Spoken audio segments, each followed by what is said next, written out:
Good morning, everybody. I'm getting ready for my cases. I'm a field physical therapist. I'm doing a part-time field job, going to people's homes, working for the agency, basically doing adult and geriatric home visits. This is what I usually use. Sometimes you get a company back, but I don't like it because it doesn't fit a lot of things that I need. So just basic overview, what you would need with you for your home care visits. I love this type of backpack that has this space on the side for the laptop. And then I have my hand sanitizer. I have my massage oil. Sometimes I do some soft tissue work for people that would need that. Then you need your file folder where you keep your papers that needs to be signed, the home exercise program, etc.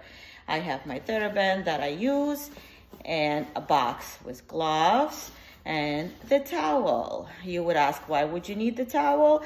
If you go wash your hands in people's homes and you have to come and wash your hands, you need your own towel. I mean, you can ask for their towel, for the Bounty for tissue, whatever it is, but I prefer to have my own towel. That's a little trick.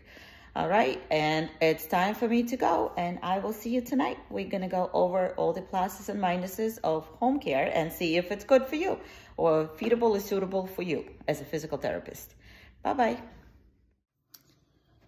Okay, hi guys, I'm back from my home care visits, and let's go over the positive and negatives of it. If you're thinking of becoming a field physical therapist, either full-time or part-time, I would like to go over pros and cons of doing the home care so you make your decision correctly and be happy in that field.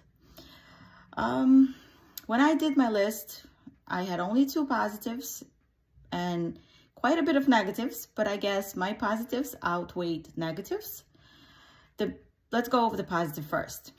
Number 1, it's flexibility. It is the main thing for me because I'm a mother of 3 and I need that flexibility to drive my kids around for different activities. Kids get sick, so I can cancel my cases and schedule all of them for another day, not losing my income. Another positive is that it get paid well. Usually it's much more than you would get hourly some places else. There's 2 types. You can do fee-for-service. Usually if you're a part-timer, you do fee-for-service, or you can be an employee as a full-time employee. In the average, if you're a full-time employee, you would do about 6-7 visits a day for 5 days a week. For me personally, I don't see it happening because it is tiring. Let's go over the negatives of it. Number 1 negative is that it's wear and tear of your car. And I would say a lot of agencies, if you fee for service, they're not covering mileage or wear and tear. It's all on you. So deduct that from your payroll. Also the mileage, if you have leased car, and usually the average mileage would be 10,000, you need to pay a little more to be a little more. Otherwise, you're going to pay at the end when you return your vehicle. It is probably much better to lease the vehicle because you use it for 2-3 years term, depends on what you wanted to do, and then you return it back. The next one is, let me see, what's the next one? Right, the next one, you need to get familiar with the area that you're doing home care. Another reason why I like to do fee-for-service, because you can choose the areas that you want to work in. If you're an employee, especially full-time employers, sometimes you don't get to choose. So you've been given 1 or 2 or several areas that you have to go and do your visits in order to be considered a full-time employee. Very important to know your map because that your income depends on that. If you have 1 case in 1 area, because I live in Long Island, I do cases in Long Island, and you have another case in the other area and it's 20 minutes between the cases, you're just losing that time. And it doesn't make sense financially because at the end of the day, if you deduct the amount that you get paid from the amount that you spend per case, sometimes it doesn't make sense to do that. So important. Make sure you know your map. Make sure you know the area before you schedule an appointment. Go on Google Maps, see where the case is, and if you have other cases close to that, and then you schedule your visits based on that. Another problem if you're doing home care, especially adult, what I do, you can also do pediatric. I did that, but it's not for me at the end of the day. So adult home care or geriatric home care, a lot of elderly people, they're not ready to see you in the morning. So get ready that the average start time, if you're lucky, is going to be 10 o'clock, not 8, not 9. Usually they're not ready by that time. And if you're lucky, it's usually going to be 10 o'clock. So that's the drawback. The next negative is you have to be behind the wheel all day. So if you're doing 8 hours from 9 to 5, you have to be behind the wheel.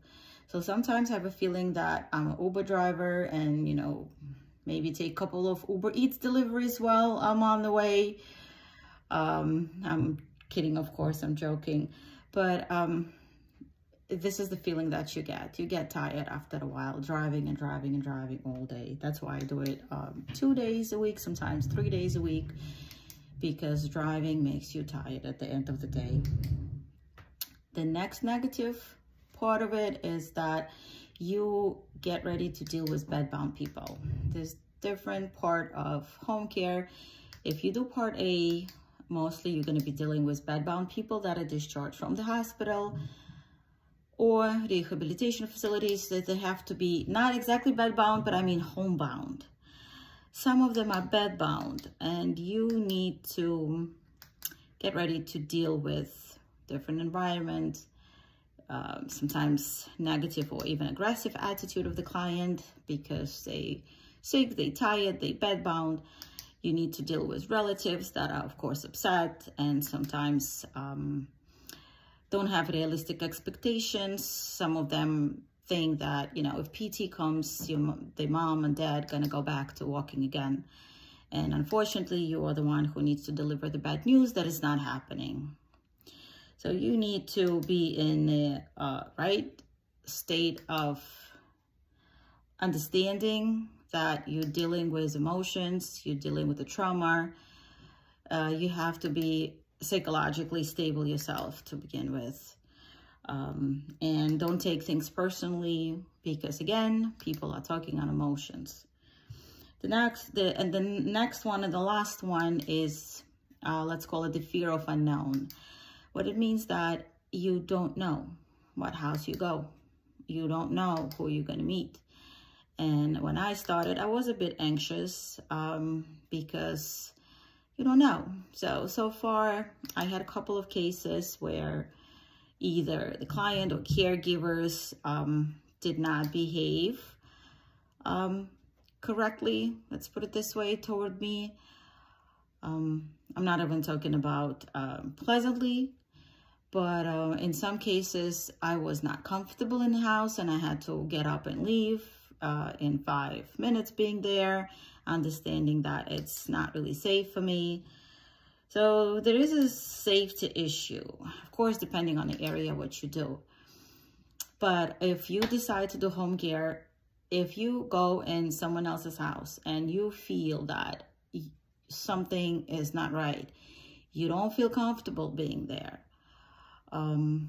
something is fishy. So if you have a little slightly feeling, please leave. Nothing worth the money. Your health, your well-being does not worth any money in the world. So you have to find that happy medium when you do your home care. Well, as I said, so far, I have much, much more negatives than positive, but at this point of my life, it makes sense for me to do it part-time. If you ask me if I want to do it full-time, no. If you ask me if I'm seeing myself doing it all my life until retirement, no. I look at it as the additional way to make an additional money that I would use right now, but I don't see myself doing it all my life. But some people do full-time and some people are happy, but again, it's my thoughts, it's just me, and I'm sharing it with you. All right, so this is something to consider before you start doing home care. Please watch this video and subscribe to my channel. You're gonna watch a lot of interesting videos coming up. Thank you. Bye-bye.